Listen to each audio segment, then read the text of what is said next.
आज हम बात करेंगे स्पेन और बेल्जियम के बारे में, जो कि रिसेंटली मैच हुआ था।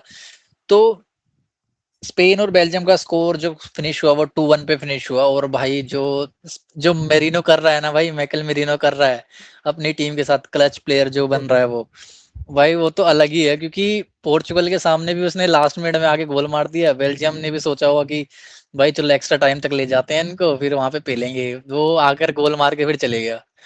तो भाई क्या बोलना चाहेगा मैकल मेरिनो के बारे में? भाई मतलब वो सबसे अंडररेटेड प्लेयर है मेरे ख्याल से, आर्सेनल में भी और वर्ल्ड कप में भी हम्म। वही रहा है। मतलब उसको 85 अराउंड वो सब्स्टिट्यूट करता है कोच स्पेन का, और फिर वो आके भाई अराउंड 5 मिनट या 2-3 मिनट में गोल मार के चले जाता है। और वो भी ऐसा वैसा गोल नहीं, मतलब वो रहता है हमेशा गोल पोचर टाइप की। थोड़ा सा भी हम्म। चांस मिलेगा वो भाई पहुंच जाएगा वहां पे। तो भाई और स्पेन तो जीत गई भाई। एक बात और है, जो कोर्तोवा को ड्रॉ वो किया था, सब्स्टिट्यूट किया था, वो सब्स्टिट्यूट क्यों हुआ। किया था? कुछ पता है तेरे को आइडिया उसका? क्योंकि मैंने मैच देखा नहीं था सेकंड हाफ, फर्स्ट हाफ देखा था मैंने। तो हाँ उसको मैंने मतलब सब्स्टिट्यूट क्यों किया था? आई थिंक इंजरी विंजरी का कोई चक्कर होगा उसके हैमस्ट्रिंग में, कुछ तो था। मतलब वो थोड़ा पकड़ क्योंकि भी रहा जो वो था। मेरिनो ने जो गोल मारा ना, वो गोलकीपर की गलती थी। उसमें उसने कैच नहीं करी, वो हम्म। रिबाउंड होके आई, उसने वही गोल। गोल पोचर का वही काम होता है कि भाई जैसी रिबाउंड आ रहा है गोल के, वहां पे खड़े रहो, बस तुम्हें गोल कन्वर्ट करना है। और वो वहां पे रहा भी भाई, और हम्म। उसने गोल स्कोर किया और स्पेन को सेमीफाइनल में लेके गया भाई। तो भाई बेल्जियम का जो जनरेशन थी, जो 2018 में गोल्डन जनरेशन थी, वो अभी भी खेल रही थी। मोस्ट ऑफ द प्लेयर्स खेल रहे थे। हैजार्ड को अगर हम हटा दे बस, तो मोस्ट ऑफ द प्लेयर्स खेल रहे थे। लाइक डी ब्रुयना हो गया, लुकाकू हो गया, ट्रोसार्ड भी था मान लो। तो उनकी टीम जो थी, ये मुझे लग रहा था लास्ट ही थी जो कि मतलब जीत सकती थी, डिजर्व करती थी। मतलब अब ठीक है, इसके बाद जो उनकी जनरेशन के प्लेयर्स आएंगे उनको टाइम लगेगा बिल्डअप करने में और चीजें करने में। पर फिर भी काफी आगे तक आई बेल्जियम का। किसी ने सोचा भी नहीं होगा कि भाई इतनी आगे तक। मैंने तो सोचा था कि पहली बार हो जाएगी क्वार्टर फाइनल से पहले ही, बट भाई वहां तक भी आई तो बहुत बड़ी बात है बेल्जियम के लिए तो। हाँ मतलब प्लेयर भी एजेड हो गए थे इस वर्ल्ड कप में। तो 2018 में ही था उनका जो मेन था। अब तो सारे प्लेयर एजेड हो हम्म। गए, और बैकलाइन भी उनकी इंजर्ड थी काफी। मतलब नए नए प्लेयर खेल रहे थे जो रेगुलर स्टार्टर नहीं है इनके में।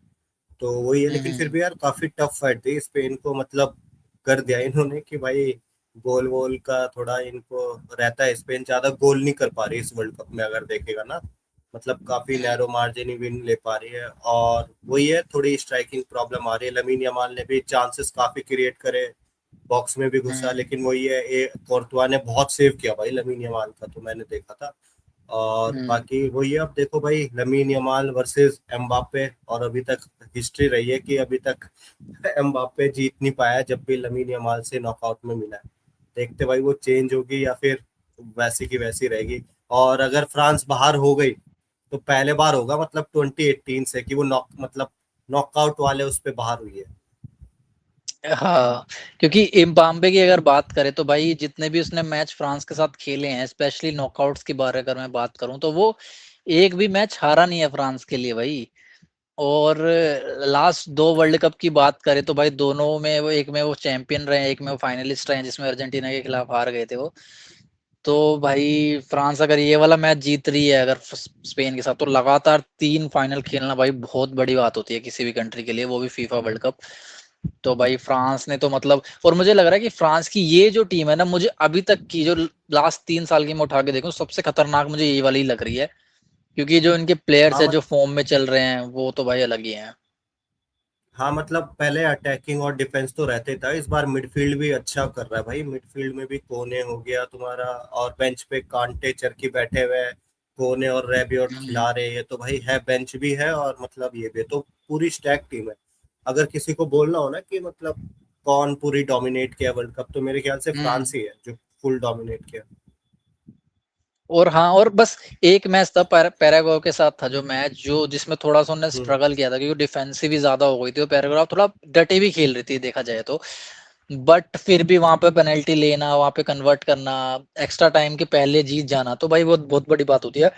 और जब मोरक्को के साथ मैच हुआ था उनका, उसमें भी भाई उन्होंने बहुत अच्छे से खेला। तो देखते हैं कि स्पेन वर्सेस फ्रांस में क्या रहता है। मुझे तो लग रहा है कि भाई थोड़ा एज मैं फ्रांस को दूंगा, पर अगर हम हिस्ट्री उठा के देखें पहली, जो यमाल ने बोला भी है कि हमने, यमाल के साथ उसके साथ 5 बार मुकाबले हुए हैं, 2 हाँ कुछ। वो टीम के नेशनल टीम के साथ और 3 क्लब्स में, और पांचों के पांचों जीता लास्ट पिम्बाम्बे के खिलाफ।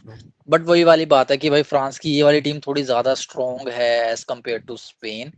बट कुछ नहीं कह सकते भाई, जो फाइनल ये जा रहा है ना उसके ज्यादा चांसेस जीतने के, मुझे ऐसा लगता है।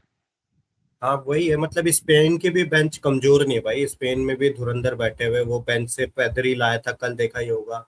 और उसके बाद हम्म बस स्पेन का थोड़ा एक ही है कि वो मतलब पासेस बहुत निकालते, क्रिएटिव भी है, बट वो उनको यूटिलाइज नहीं करते, मतलब थर्ड हाफ में, मतलब गोल स्ट्राइकिंग पावर थोड़ी कम लगती है। तो वही है हम्म। कि अब सेमीफाइनल में क्या होता है, तो यही रहेगा कि फ्रांस का अटैकिंग वर्सेस स्पेन के क्रिएटिव प्लस अटैकिंग, तो इसी का ही मैच होगा। मैं तो भाई स्पेन का सपोर्ट करूंगा। जितने भी यार वो अर्जेंटीना वाले फैंस है या जितने भी बारसा है, मुझे लगता है वो स्पेन को ही सपोर्ट करेंगे ऑफ कोर्स। और जितने हम्म, पोर्चुगल के, जितने रोनाल्डो के फैंस है, वो फ्रांस को सपोर्ट करेंगे। क्योंकि वही वाली बात है, देख स्पेन का ये है कि बारसा से कनेक्टेड है, मेनली ज्यादा प्लेयर स्पेन के बारसा में खेलते हैं।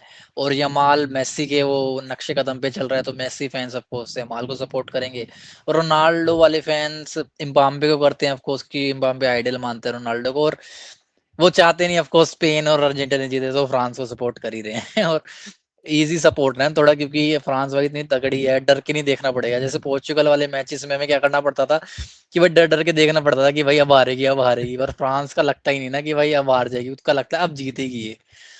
तो इजी चॉइस है पोर्चुगल फैंस के लिए या रोनाल्डो फैंस के लिए फ्रांस को चूज करना। और मैं भी फ्रांस को ही कर रहा हूँ अभी तो सपोर्ट।